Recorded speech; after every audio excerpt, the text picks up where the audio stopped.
aquest PowerPoint comença amb la pregunta que el webinar ja deia.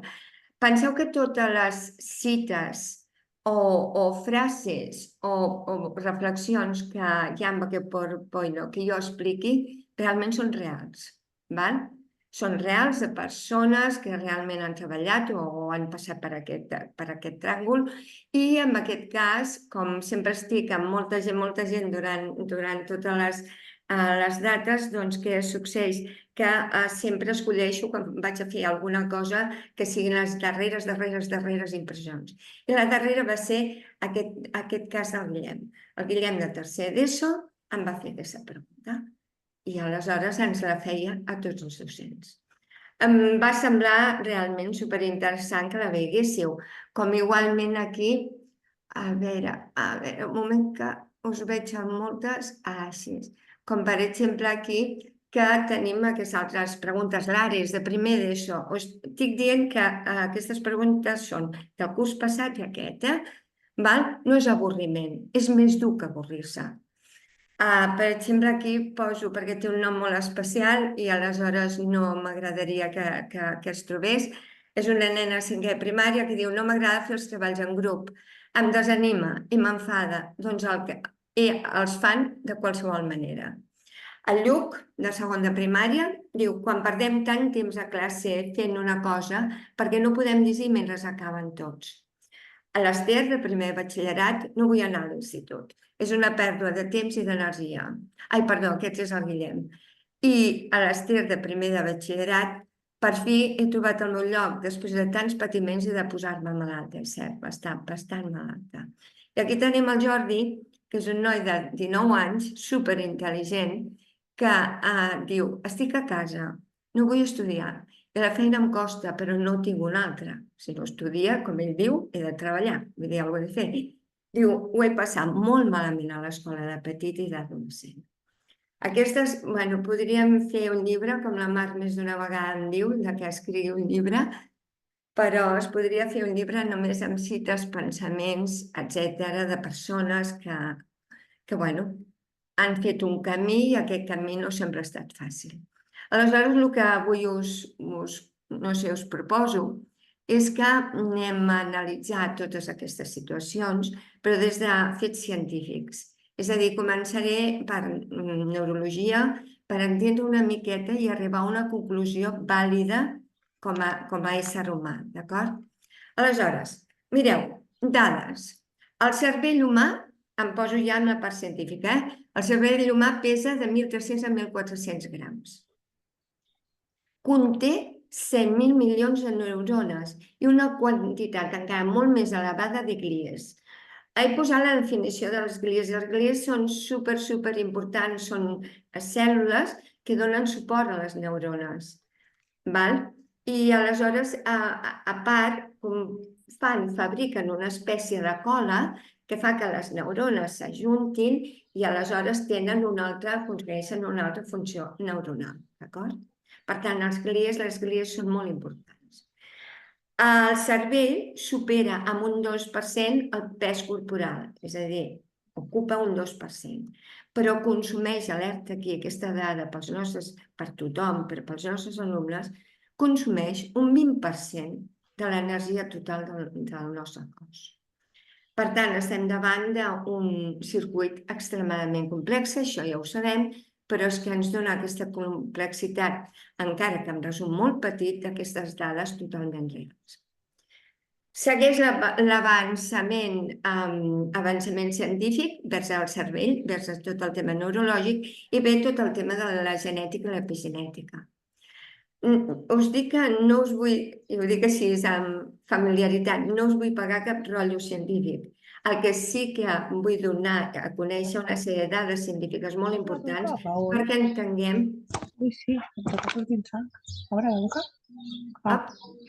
Hi ha algú per aquí? A veure, sí. Et toco, si et faig mal m'avís. Val, segueixo. Pots mirar-t'ho, More, que t'he de mirar si tens por. Em sembla... Sí, tenim una connexió. Carol, ets tu? Hola? Muy bien, Diego, estás muy bien. Has fet aquí Vale. el cop i t'has fet una mica de ferida aquí, perquè aquí t'estàs utilitzant. Hola? Corazón Hola, del hola, m'estàs calenteta, no? sentint? Qui està parlant? Mira qui he vingut. Hola? Vale. No, Vols escoltar? fer la neu. Vaig fer Hola? una reunió, mira. Hola? Hola? M'esteu escoltant? Vale, ja està. A veure, he silenciat a tothom. Després ja ho obrirem, val? I en Rosa, t'obro, clar.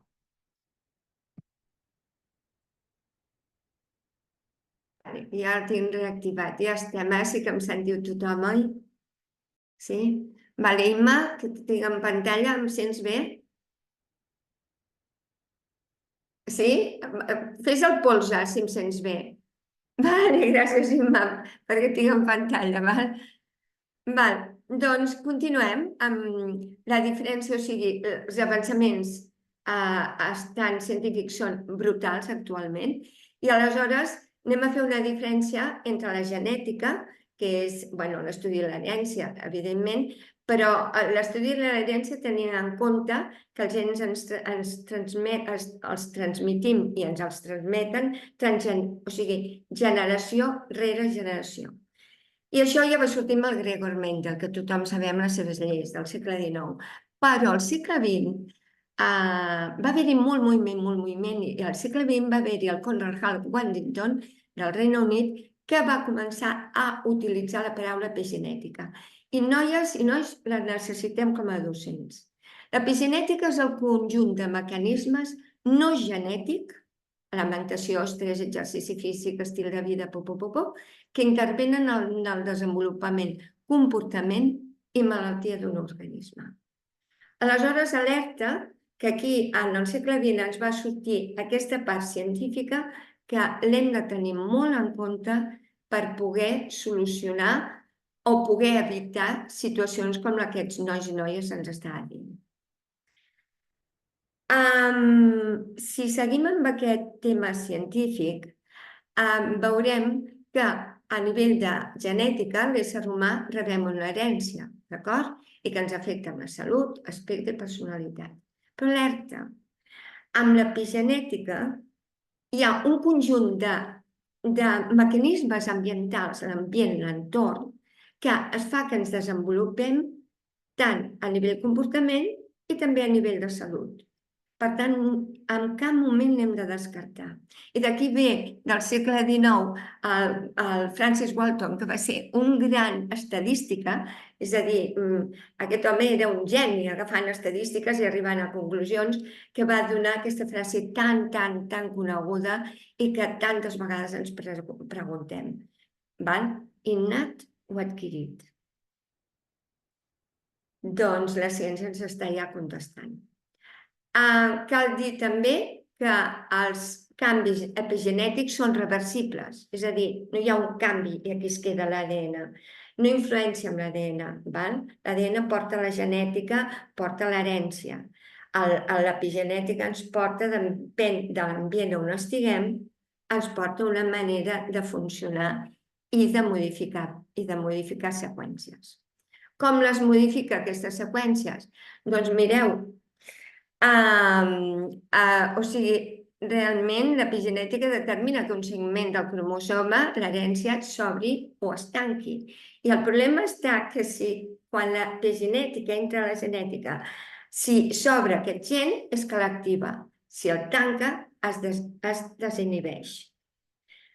Important aquestes dades per anar entenent què està passant. Fixeu-vos una altra cosa, la Fundació R. Quinton fa poc va dir només un 2% de les malalties humanes estan determinades per gen. Què vol dir això? Quantes coses hi ha que realment o sigui, quantes coses fem que realment la part d'herència no ens activa en absolut.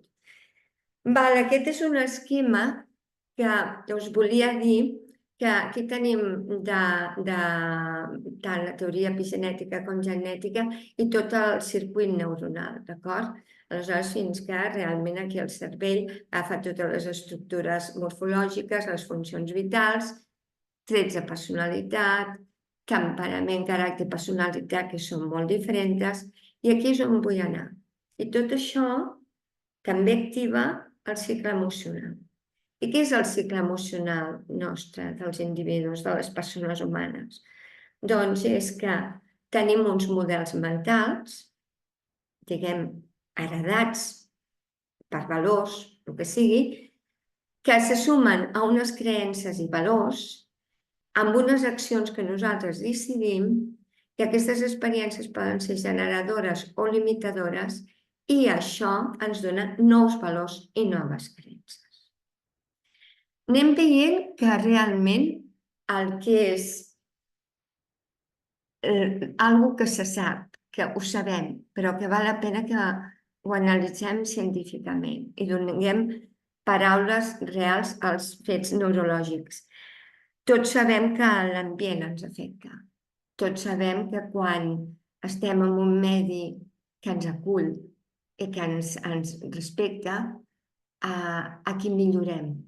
Però el que sí que és important és saber què vol dir aquesta millora i el transcendental que és crear ambients que donin millora.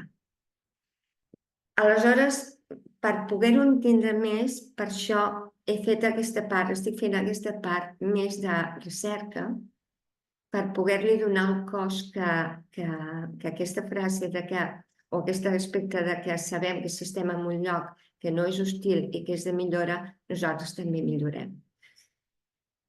Mireu, us he posat aquest recorregut que és de la xarxa executiva central, i és que el cervell capta una informació. Què fa amb aquesta informació? Sigui negativa o positiva. Treballa dades complexes. La informació pot ser simple, però per entendre-ho o per analitzar-ho són dades complexes. Què fa després d'aquestes dades? I això ho fem tots, per tant els nostres alumnes també. Pren decisions més complexes, molt més que les dades que se li ha donat.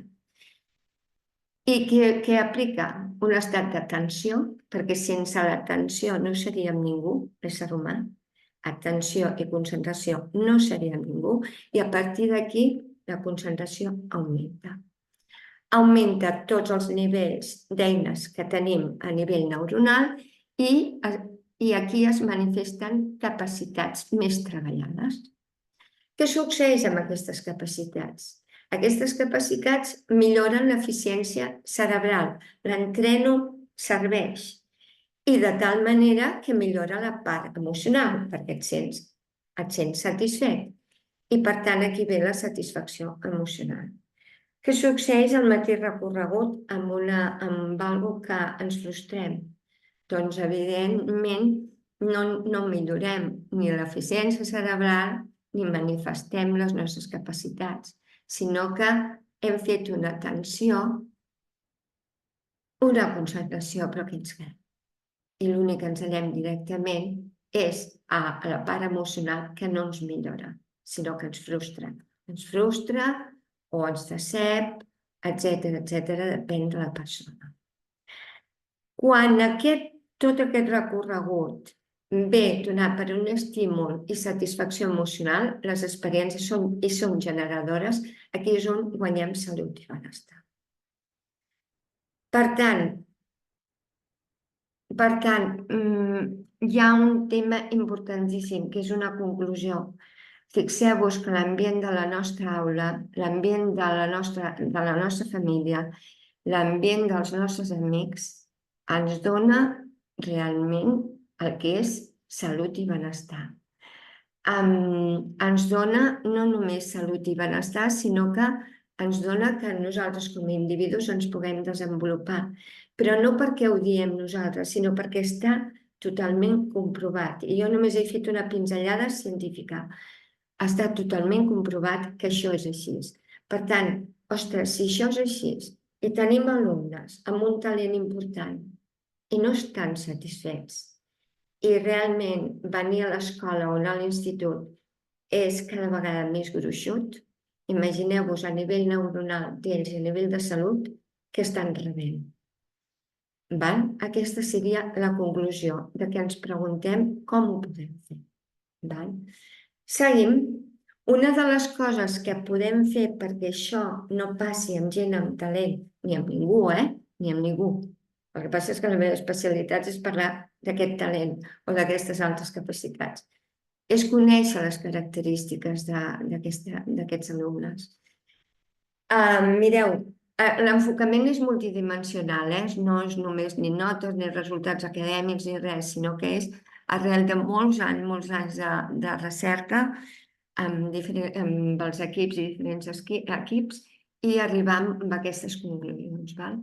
Són persones amb més i menys, però ja des de petits, i us vaig a donar un exemple.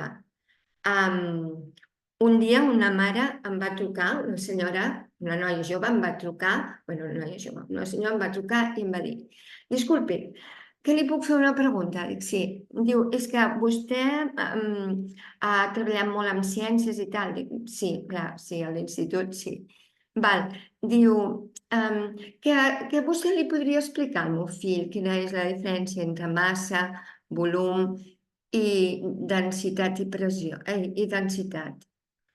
I dic, sí, esclar que sí. Dic, quants anys té? Diu, 3. Molt bé.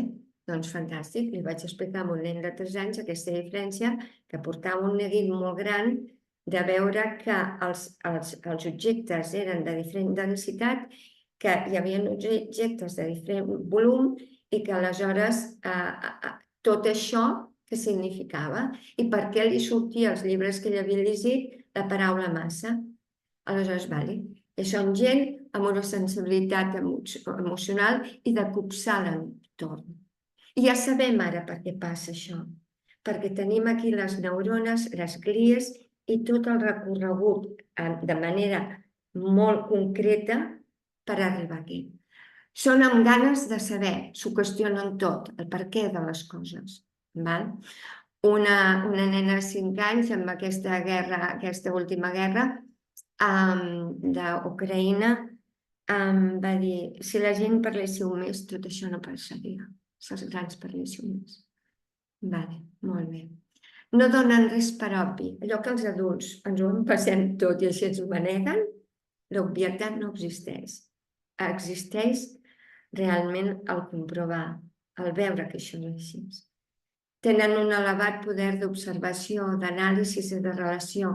Per què? Per aquest esquema que us he posat de lo que fa quan un cervell agafa, té l'atenció acaparada i agafa alguna dada o alguna informació que ell no tenia o que ella no tenia i aleshores aquí s'engeguen tots els motors, poder d'observació, d'anàlisi, de relació. Generalment són creatius, tenen una velocitat d'anàlisi, d'aprenentatge ràpid i profund, amb una velocitat d'execució. Aquí alerta, perquè poden haver-hi disincronies fins que no es facin grans. Pot ser que un alumne tingui una velocitat d'anàlisi fortíssima i en canvi la velocitat d'execució sigui molt lenta, molt baixa. Necessiten, us diria que fins al batxillerat no hi ha la sincronia. I tenim gent amb autisme amb una capacitat elevadíssima, com tinc la gran sort de veure i d'estar, que les dues velocitats, la d'aprenentatge és brutal i d'observació, i en canvi pel aspecte autista la manera d'expressar és molt més lenta. Realment pateixen amb això. Tenen una gran facilitat en l'obtenció de conclusions, a més que no els enredes, poden dissimular, però no els enredes. Si t'equivoques a nivell... Jo sempre els deia, si m'he equivocat amb un problema o el que sigui, sisplau, digueu-m'ho. I amb respecte i tal, igual com jo us ho dic, no hi ha pas cap problema, perquè poden fer el paravient de dir, si ho entenc perquè callis, o perquè són educats, però no s'ho empassaran, Es plantegen els protocols del seu entorn, adoptant diferents mesures, però sempre des de la presa de consciència de la seva decisió. Mireu, us poso un exemple.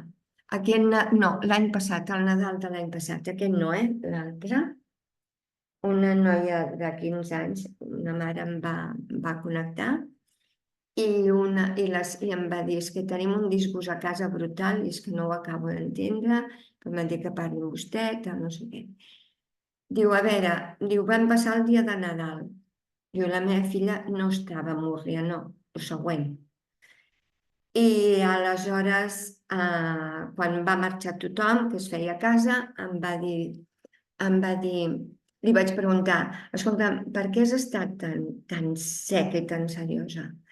I la noia li va contestar, us he dit moltes vegades a tu, mama, sobretot a tu, que el dia de Nadal, per què convidem i dinem amb tiets que no es preocupen per mi, que els veig només 2 anys durant l'any, que no tenim relació, que jo no els tinc cap tipus de confiança simplement per l'etiqueta que sóc una boda i ells són tiets, i que, en canvi, no compartim la taula amb la senyora Júlia, que és la veïna de baix, que ens té les claus, que quan arribem tard els meus germans i jo, quan arribem d'hora i tu arribes o el papa tard i tu tard, ella ens entra a casa, ens dona de berenar si s'escau i podem fer els deures. No ho entenc. Això és un pensament absolutament clar del sentiment i de que un cop se n'és la realitat. Arriben al final dels casos. No hi ha més, després no hi ha més portes. No n'hi ha més. I en canvi, i és que a més ho interroguen, o sigui, es posen interrogants. O demostres realment que ets una persona molt fiable perquè ets rigorosa dient les coses, no per inventiva d'un any, o realment per educació et poden dir, però al final esclaten. Són molt poc influenciables, això també. Amb un esperit d'anàlisi i crítica davant les situacions molt importants i tenen un gran sentit de la justícia. No suporten les injustícies. Ho passen molt malament, per exemple, l'altre dia amb un nano de 10 anys que em deies que, bueno, ja m'ho va dir amb 5 anys, és que he de fer alguna cosa. He de fer alguna cosa perquè és que aquest món no va bé i molts nens i nenes com jo en pateixen molt. Aleshores, què puc fer? I sí, li vam donar sortida i es va quedar supersatisfet. I ara cada any ell fa coses, i coses molt interessants, molt creatives i que realment ajuda bastants nens i nenes. Ara en té 10.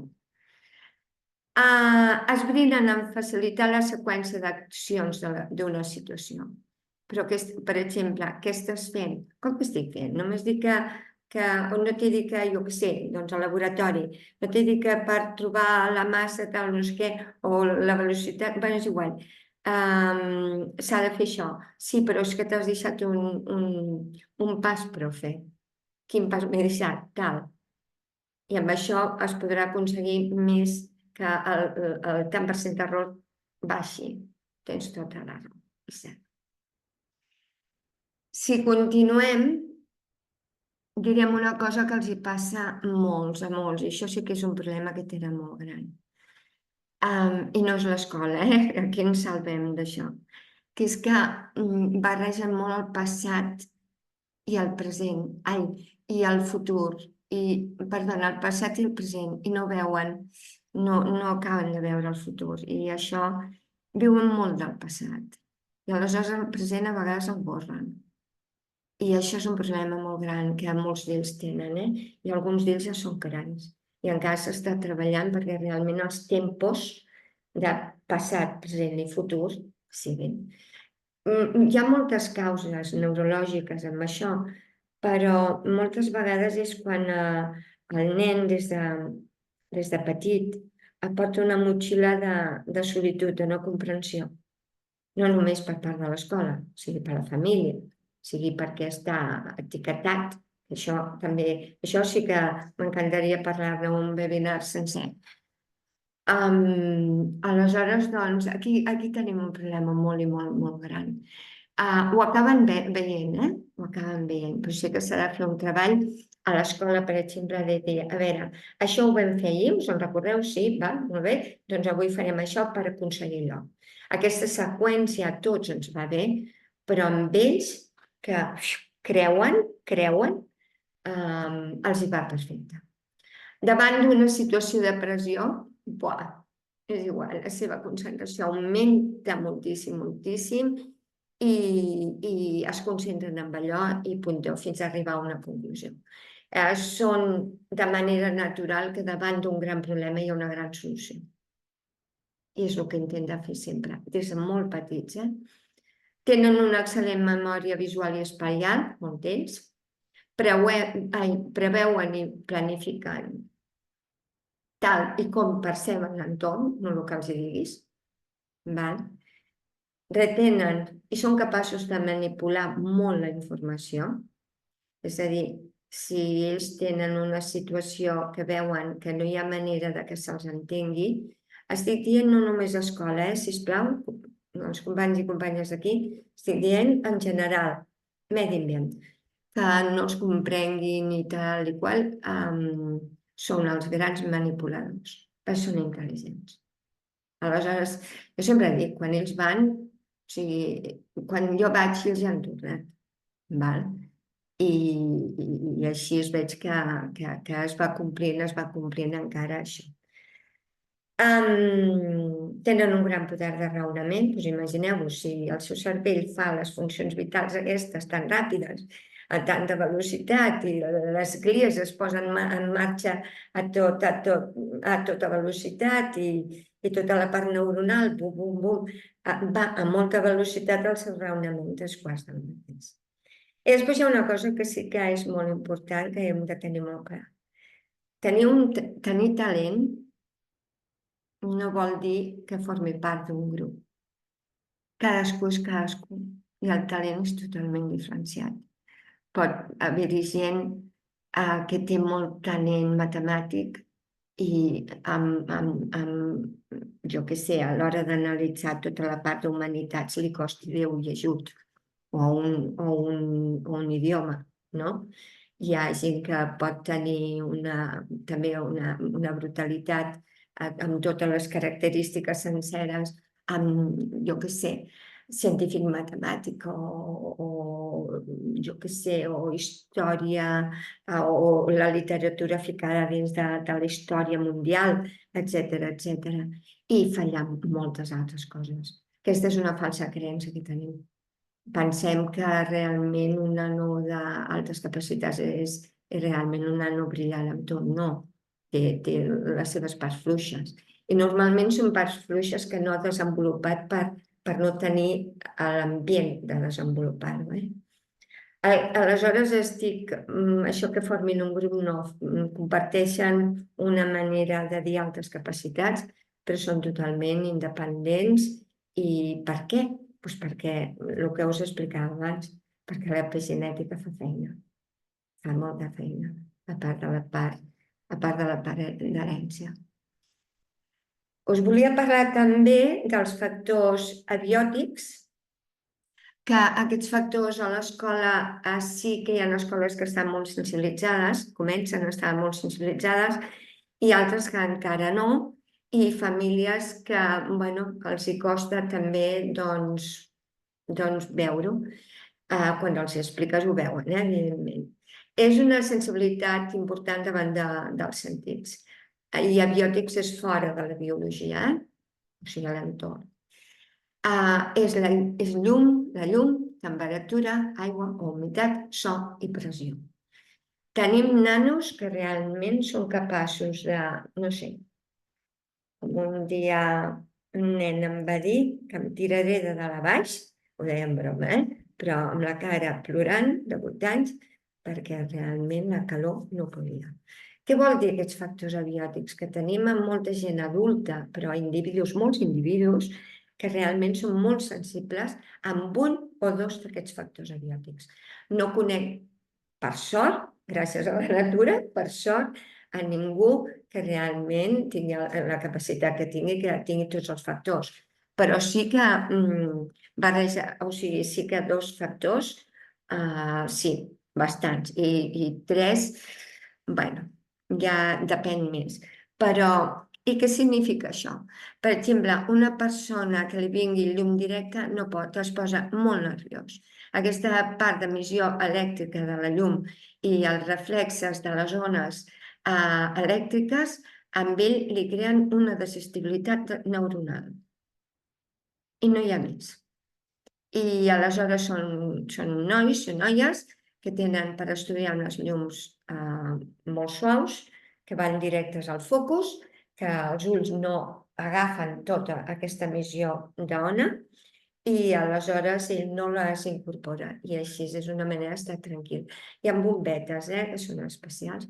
La temperatura, calor o fred, sobretot la calor. Nanos amb un grau de calor que li afecta brutal, que o beuen aigua o s'hidraten o es posen a l'ombra o realment algun dia tindran o tindrem tant a l'escola, al pati, excursions i tal, com a casa, un disgust. Vull dir, el tema de la temperatura, sobretot aquí, generalment és en tema de calor. Però és que aquests nanos a sobre, al tenir tota aquesta part neuronal, que amb aquesta velocitat, tots els factors abiòtics són més importants, o sigui, afecten un tant per cent més elevat. Aigua i humitat, l'humitat. Hi ha nens que la humitat se'ls hi posa dins els ossos, tenen molt fred, estan molt gelats. Aleshores, bé, és un factor abiòtic. Però aquí ve el rei dels abiòtics, el so. Tots ens molesta el so perquè tots arribem amb una pressió a la membrana auditiva abans d'entrar dins de l'oïda interna, arribem amb una pressió, això tots. Però és que ells aquesta pressió és molt, molt, molt fràgil. És a dir, per poc so fort s'atabala moltíssim. És tota expansió d'ones també, Aleshores, és un tema físic. És que no són manies, és físic. Aleshores, aquí, si algun dia us ve a un nano que us diu que té molta calor, encara que sigui de tercer d'ESO, és igual, de batxillerat, de universitat no perquè surten, però anem a donar els estudis obligatoris fins a quart d'ESO, que té molta calor, que necessita sortir, que necessita tal, doncs feu-li cas. Si és un trapella i enganya, doncs ja ho averiguareu i ja ho veureu. Però que no paguin els que volen sortir per trobar-se o xatejar amb un amic amb aquells que realment té aquest factor abiòtic. Per solucionar això, tant des de petitets com fins a quart d'ESO, perquè a batxillerat és una altra història, sí que és important que poden portar una ampolla d'aigua. Una ampolla d'aigua, si hi ha un moment que un té molta calor o realment es necessita refrescar i tal i qual, abans de refrescar-se, per tirar-se aigua a sobre o anar al lavabo, sisplau, que s'hidrati, perquè així baixarà la temperatura corporal. L'ajudarem. M'agradaria saber si esteu bé o no. No ho sento, no sé. Mireia, com et va? Tinc en pantalla. Et va bé? Sí? Vale, perfecte. Aquí hi ha aquest triangle, aquest triangle que dona moltes satisfaccions, moltes, ve de 10 cursos de recerca, en secundària. Aleshores, encara està donant moltes i moltes satisfaccions. Aquest triangle ve de l'entorn, de l'epigenètica, ja directament. Sabem que la persona és genètica, doncs aquest entorn, amb aquestes característiques biològiques que hem estat parlant, actuen. I aleshores, és triangle, vaig escollir triangle, perquè és un triangle equilàter que realment és un prisma totalment regular, d'acord? Aleshores, no bellugarà mai.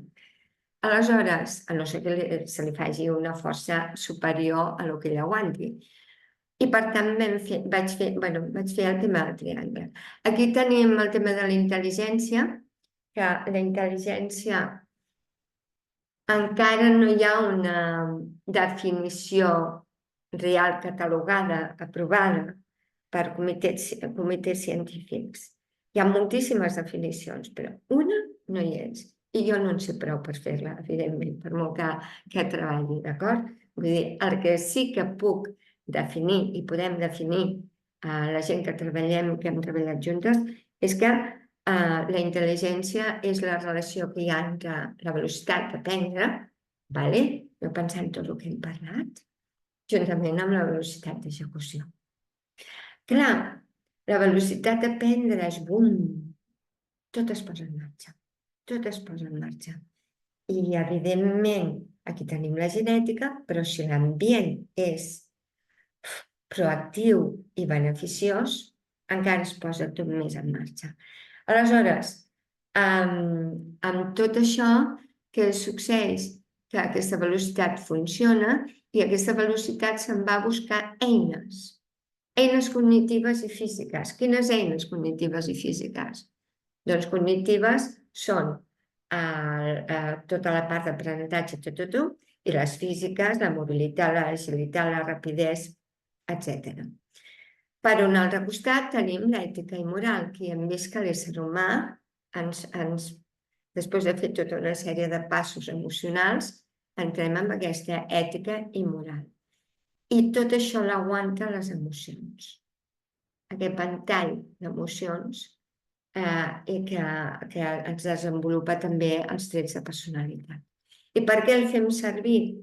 Doncs perquè aquí nosaltres veiem, per exemple, si una persona realment, jo què sé, té un interrogant o volem aplicar alguna cosa, doncs sempre anem a mirar quina velocitat d'aprenentatge és el lloc on ho volem aplicar, o la persona o l'individu, el conjunt d'individus, quina velocitat d'execució té, i aquí anem a buscar eines, totes les eines possibles. I tot això, com està aguantat per la part emocional, si això és positiu, la persona cada vegada desenvolupa més les seves capacitats. I tot això ha d'anar lligat amb els seus valors i la seva ètica. Ara em posaré a fer filosofia, però sabeu que és diferent, ètica i moral. Aleshores, aquest triangle, les persones es veuen molt identificades, entenen molt com estan, i la veritat és que a nosaltres ens dona moltes eines per poder fer estratègies metodològiques molt importants. Són 6:45, hauré de... no, Marc, puc continuar, oi? Sí, puc continuar. Aleshores, una cosa que us volia comentar. Mireu, i no he portat res per fer-ho. Mireu, la intel·ligència i l'emoció.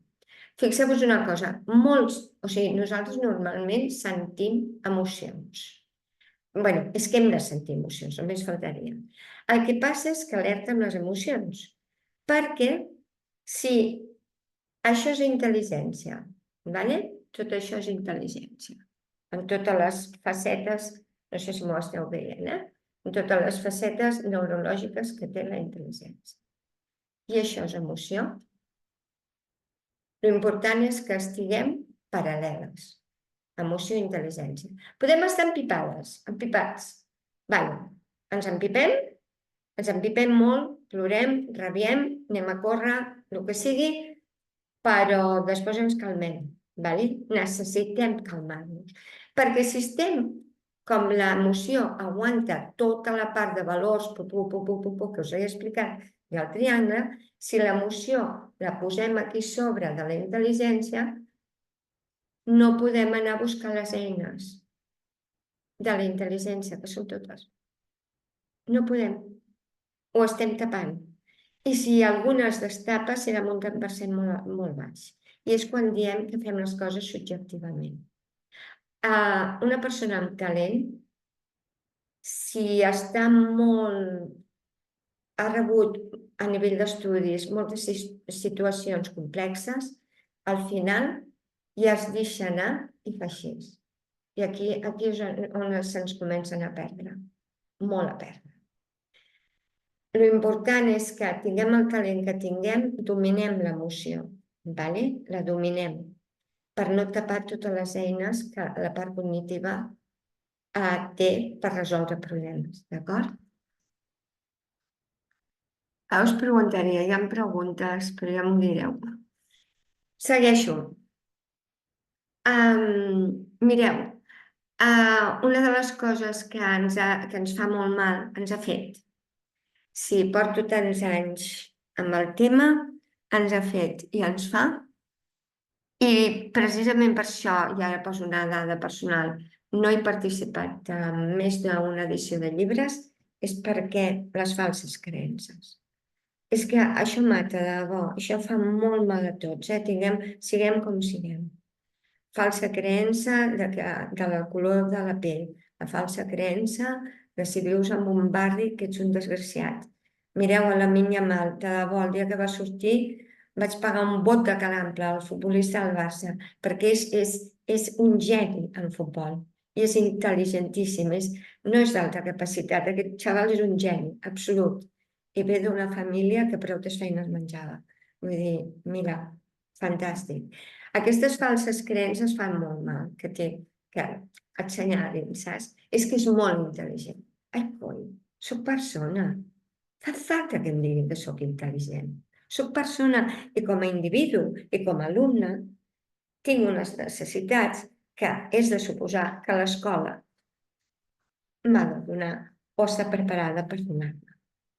No fa falta etiquetar-los, de debò, perquè és que tots som persones. El que sí que fa falta és saber com és cada persona per poder-los donar el que necessita. Aleshores, aquí tornem a dir el mateix per deixar-ho molt tranquil i que ho tingueu molt ficat al cap després d'aquesta píndola formativa, que és que si una persona amb molt talent rep una situació complexa o desestabilitzadora, les emocions són molt negatives. Li afecten les emocions, evidentment. I aquestes emocions negatives, on se'n van? Opa, som-hi, tota la part neuronal treballant, les glies com a boges treballant, i hi ha una afectació neuronal molt important. Aquesta afectació neuronal què significa? Augment del cortisol. Segur que heu escoltat d'aquesta hormona que ens apareix amb l'estrès, amb els espants, amb tota aquesta part emocional negativa que tenim aquí com a reina la ràbia, perquè la ràbia té els gelos, l'enveja, etc. I tenim la por, com a dos grans. I quan sentim això, tinguem l'edat que tinguem, que siguin molt petits, molt petits, molt petits. Si no està formada l'hormona, no, augmenta el cortisol. Aquesta hormona realment és l'hormona de l'estrès i t'inflama els budells, tens descomposicions, tens mal de cap, afecta on estem malament. Si tens la regla o t'ha de venir la regla et trobes fatal, si estàs en menopàusia les suors o la irritabilitat augmenta, vull dir, realment és perillosa, Aleshores, m'ho he posat aquí, si aquesta afectació té una duració important, es repeteix, tant la part emocional com la física poden tenir moltes conseqüències diferents. I quines conseqüències pot ser la malaltia? Aquí podem arribar realment a estar malalts. I tots coneixem casos. És que va passar un dol tan gran que no l'ha superat, i ara tenia una mica bronquitis, se li ha complicat, està a l'hospital i està amb una pneumònia de cara. Doncs el vocabulari col·loquial parlem és el que la ciència investiga i dona per sentar el que és vàlid o no. El cortisol, que sapigueu per quan ens posem nerviosos, nois i noies, és que triguem 6 hores en poder dissoldre no me'n recordo, si 1 mil·ligram de cortisol, és que no és res, 6 hores. Si estem 3 dies estressats o tenim un ensurt de calambre que ens dona molt estrès, compteu que allà on tinguem la part dèbil de l'organisme, allà patirem. Doncs imagineu-vos ells i elles amb aquest sistema neuronal que tenen i aquestes velocitats. Al contrari, si realment la situació es transforma i és una situació de millora que ells i elles poden desenvolupar-se, doncs ens anem amb una consciència, a aplicar consciència, anàlisi, relació, conclusions, eines. Aquí el triangle es posa en marxa. I aquí apareixen les emocions positives, l'afectació neuronal es dispara i aquí tenim les 4 reines de les hormones, la dopamina, l'oxitotina, la serotonina i l'endorfina. Per cert que l'última se m'ha escrita. Aleshores, clar, i aquí tenim un sentiment emocional de llibertat, de que has fet les coses bé, que t'han sortit bé, i n'ets molt conscient de qui t'ha ajudat. N'ets molt conscient de qui t'ha donat la mà. Aleshores, com a conclusions, podem dir que sobretot cal tenir molt en compte les recerques científiques actuals, que hem de donar moltíssim les gràcies a tothom que està fent recerca a tot el món i donar moltes gràcies des que l'home és home, home estic dient ésser humà, a nivell de totes les petites i grans recerques que s'han fet al llarg de la història fins a arribar aquí. Perquè gràcies a això nosaltres podem veure que l'experiència professional, juntament amb aquestes recerques, més el que nosaltres aprenem com a docents i com a persones, i sobretot el que ens intenten dir els nostres alumnes, els nostres fills o els infants i joves, amb tot això podem tenir clar que el medi ambient és clau en les nostres vides. Ho sabíem, però ara sabem per què. No és casualitat, és base absolutament neuronal. I ens condiciona totalment el nostre desenvolupament com a individus i com a societat. Per tant, ho llegeixo, però després hi poso el meu. El meu és això. És imprescindible que els docents tinguem la clau detectant com aprèn cada alumne. És importantíssim, de debò, és vital. Necessitem que tots els docents sapigueu com poder detectar l'aprenentatge de tots els alumnes de l'aula, de tots. I amb aquesta, tots surten els que tenen talent.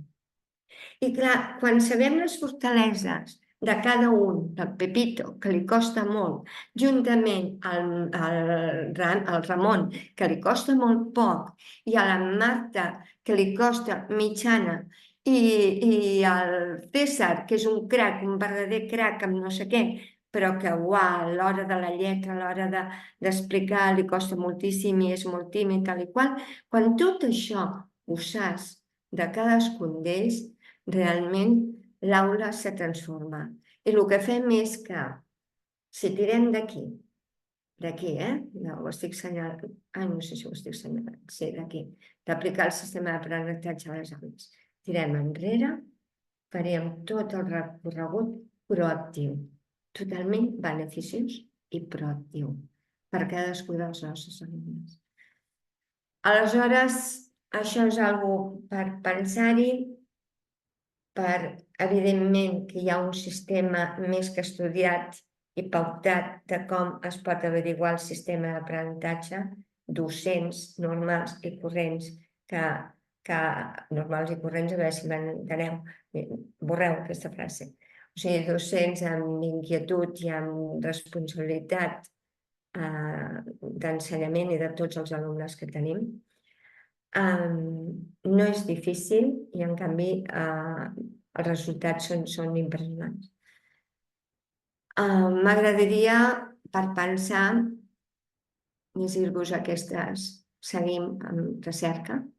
El 90% dels infants amb discapacitats tenen una sensibilitat molt desenvolupada. Això ho ha dit una investigadora, l'atleta Hollingsworth, que porta una vida també a nivell de l'estudi de les altes capacitats. És americana, als Estats Units. Els infants amb altes capacitats tenen una capacitat important d'emocionar-se profundament i desenvolupar forts vincles amb persones, llocs i coses. Aquí ell va realment per aquesta sensibilitat emocional que tenen. És un psiquiatre que també està dedicat a aquest estudi i és polonès, 2023 també. No només són persones dotades d'una intel·ligència aguda i hiperactiva, sobretot són personalitats amb una sensibilitat extrema i hiperestèsics. Aquests infants i adults perceben tot el que se'ls escapa als altres, entenen el que no comprèn i veuen el que mai veuran la resta de les persones. I això ho diu la Joan Feixin, normalment se li diu Joan Feixin, que és una psicòloga que s'ha dedicat també tota la vida amb el talent d'infants i joves, també del 2023. Si continuem... Ai, a veure, que no ho veig. A veure, un moment, que no puc veure la primera frase. Si continuem, us diu... Espera un moment, sisplau. Que hi ha una recerca australiana que està arribant a la conclusió, no ho llegeixo, està arribant a la conclusió que realment el tema d'acceleració es comença a investigar des d'una altra manera, des d'aquesta suma de genètica i epigenètica. Accelerar mai ha estat la solució. És una estratègia, però no és la solució. Aquí tenim el Daniel Levin, que aquí ho veieu, professor neuronal, està a la Universitat de McGill, que és a Finlàndia. Tinc la gran sort que cada 2 anys estic a Finlàndia i agraeixo moltíssim la feina que estan fent. I ell diu: creu que donar temps per descansar el cervell, alerta amb això, en pauses regulars proporciona més productivitat i creativitat. Has de donar temps al teu cervell per consolidar tota la informació que li arriba. Clar, això, parlant amb ells, clar, ells fan aquestes a Finlàndia, aquestes estones de parar i relaxar-nos i parar. I està pensat per tots, però està pensat a partir del talent, perquè aquestes velocitats realment porten molt cansanci.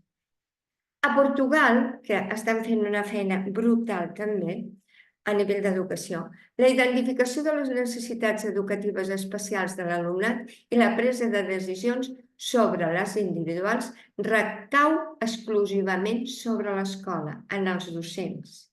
És a dir, per realment veure si una persona és talentosa, o sigui, té talent, o és d'altres capacitats, o és un geni amb una cosa o amb el que sigui, que realment ho fan són els docents. I d'aquí ve que jo no sabia res d'això, però arrel de la recerca, el sistema d'aprenentatge ve també clau amb els docents. I quan és el docent o l'equip de docents o els equips de docents que arriben a conclusions d'un alumne o d'un grup d'alumnes o de la totalitat de l'alumnat, per això està aprovat en instituts i en secundària, realment, clar, aquí es treuen no sé, es treuen molts problemes per davant, s'esvaeixen com el fum. Aquí tenim l'Aroa Otero, de Vigo, que diu: als Estats Units els docents avaluen els dominis, la capacitat i els comportaments de l'alumnat. Això és també del 23 i ell ha estat estudiant moltíssim el que abans estàvem dient de Portugal. Als Estats Units també s'està treballant bastant. Ell està allà, Perdó, ella ara està allà, no és que sigui d'allà. L'exercici físic aeròbic ha demostrat beneficis cognitius tant amb intervencions puntuals o de curta duració com entrenaments prolongats, el que el converteix en una estratègia clau per millorar el rendiment acadèmic. Això del Llorenç Andreu, que és un catedràtic català de la UOC, lliga, us ho he posat perquè lliga amb el que abans el Daniel Levin de Finlàndia deia: parem una mica i fem alguna activitat, si pot ser, que sigui totalment diferenciada. I per últim aquí el nostre meravellós doctor en biologia i neuròleg de la UB, el David Bueno, amic en David Bueno. Ell amb el seu llibre, que us el recomano, diu: es calcula que de mitjana a la memòria de treball hi podem mantenir uns 7 ítems. És que dona dona aquesta part científica, em dona molta, però aquesta ens va superbé. Diferents de manera simultània, o sigui, 7 enfronts, 7 percepcions diferents de manera simultània. Però aquesta xifra varia en les persones adultes entre 4 o 5 ítems i fins a un màxim de 9. Aquesta part és superinteressant perquè realment aquí es pot realment averiguar a l'aula mateix quan un nano pot estar per una, 2 coses o 3 alhora, que quan passa això no és només el seu talent, sinó que també per la seva velocitat, sinó que això ja ho tenim neurològicament preparat al nostre cos per poder-ho fer. Doncs no sé, m'estaria hores parlant, però m'he preparat per realment poder que poguéssiu fer el temps que ja tenim emparaulat. I només us diré que la Melanie va dir que un té èxit perquè algú, alguna vegada, li va donar una oportunitat. I la veritat és que té tota la raó. Donar oportunitats de, si coneixem què és el que ens passa, donar oportunitat de canvi, de modificació, això no té preu. I res, aquí he posat això perquè em surt de dins. Moltes gràcies per compartir aquest espai de reflexió i aprenentatge. I ho dic en nom de tants i fans i nois i noies que la vida m'ha donat la sort i espero tenir molt temps per davant de poder conèixer les seves famílies. I res, perquè penso que s'ho mereixen, que realment s'ho mereixen. Fins aquí està la meva presentació. Aquest espai per vosaltres de formació, i si us sembla, podem perfectament, tanco, i si us sembla, podem atendre el que vosaltres em vulgueu preguntar.